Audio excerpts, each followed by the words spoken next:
I think the freedom of it, the challenge of it, when you're in the military, the service of it, when you're in NASA, the adventure of it, it just, to me, a combination of an awful lot of good things. My first flight was in a biplane out of Weimar, Texas. We were driving by on my way to school. My dad said, well, how would you like to do that? So I think it was $5. I got, 15 minutes, and the guy did a loop. That afternoon, driving back, here was the airplane with its nose buried in the dirt, and the pilot and his passenger had been killed because, indeed, he was too close to the ground. So that kind of made me pause a bit about aviation. It never crossed my mind that I would be anything but to go to the Naval Academy, and it was there that I developed my interest in aviation. But when I got in the Navy and got to fly their little N3N pontoon plane, and I thought, this is pretty fun. Well, when I went to NASA, I was in the third group, so-called Apollo astronauts, and about half of them were test pilot graduates. I was kind of on the bottom of the totem pole and had to wait a while. The Soviets were threatening a flight once around the moon. NASA, understandably got nervous, so they took Apollo 8 and deemed our flight to be a lunar orbit flight. Fido flight, how are you? We're go flight, right on. Ecom? Looking good, flight. GNC? We're good, flight. Booster? Go, flight. Okay, Capcom, we look good. Apollo 8, you're looking good. Yeah, really. It was just one crater after another. The closer you looked, the more craters there were. And with that, Frank turned the spacecraft right side up and pointed it forward. Frank or Jim said, wow, look at that. And here was this gorgeous Earth. And God said, let there be light. And there was light.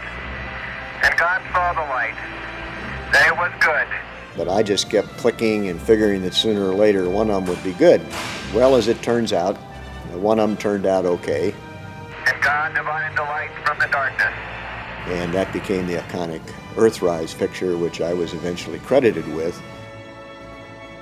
You have it in your blood or you don't. Whatever airplane I'm flying, there's hardly been an airplane I haven't liked. Yeah, my first jet was an F-89 Scorpion. It was belittled by many, called the ramp weight because of a hurricane coming. The joke was put the Scorpions on the ramp to hold it down. But it was a hell of a weapon, particularly the D model, which had 2 nuclear-tipped rockets hanging on your wings. So here I was, a first lieutenant. I could take out a whole Russian bomber squadron and probably, get the Medal of Honor, but it would be posthumously. This museum is one of the very few where all the airplanes have already been given to the taxpayers. Most of these collections, the guys, when they die or get bored, they have to sell them, and that breaks up the museum. So we're the Heritage Flight Museum. We're a flying museum. A lot of people have seen us doing air shows. I did race at Reno for a while. I still do air shows. I can basically fly anywhere I want to and go low level. I love flying low level. And so I just think it's great to have the freedom to fly, and I particularly enjoy flying formation. I enjoy leading, and I enjoy flying on the wing. If I make a bad landing, I'll make a touch and go and land again. It'll ruin my whole night if I can't end up on a good landing.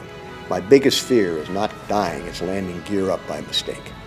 I don't play golf with my boys. They don't play golf either. My sons, we go fly, T6s and SNJs in formation, for our weekend pleasure. I try to fly an hour a day. Much like my dad drank a martini, I fly an hour a day whether I need it or not.